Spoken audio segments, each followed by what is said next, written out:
Apay no ko sir. Aji pick up ko paguyudan tayo ati atoy.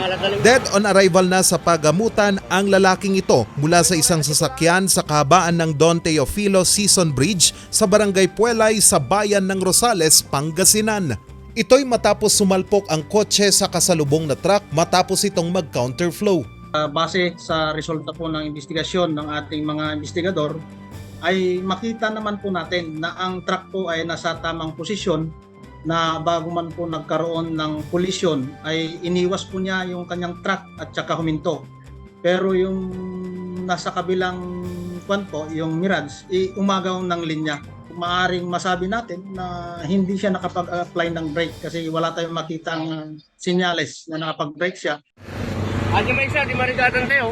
Nangyari ang aksidente kahapon bandang alas 5 ng madaling araw. Sa lakas ng banggaan, nagkayupi-yupi ang kotse kung saan naging pahirapan ang rescue operation sa mga biktima. Idineklarang dead on arrival sa pagamutan ang 3 sakay ng kotse kabilang ang driver habang kritikal ang isa pang sakay na hindi na pinangalanan ng Rosales PNP.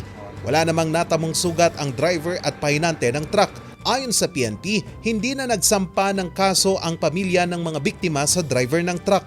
Nagkaroon naman po sila ng initial na pag-uusap na ayusin na lang kung ano man yung naging problema at tanggap naman nila po kung ano po yung nangyari. Tinawag naman ng ilang netizens na killer bridge ang naturang tulay. Katunayan, makalipas ang ilang oras matapos ang aksidente, isang closed van at bus naman ang nagbanggaan sa tulay. Hindi naman po siguro. Natataon lang. Tsaka minsan din, may mga kasalanan din yung mga driver.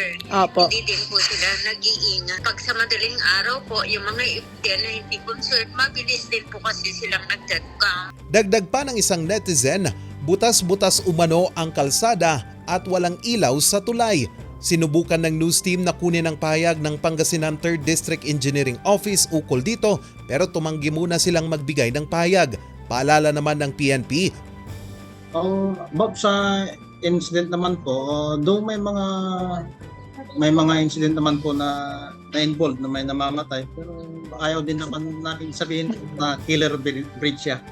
Kasi nga po lahat naman ng insidente ay wala naman pong nagkakagusto. Tiniyak naman ng Rosales PNP ang presensya nila sa nasabing tulay upang gabayan ang mga motorista lalo na tuwing gabi. Charles Nicolimon para sa Luzon Headlines. Charles Nicolimon, News Force North Luzon.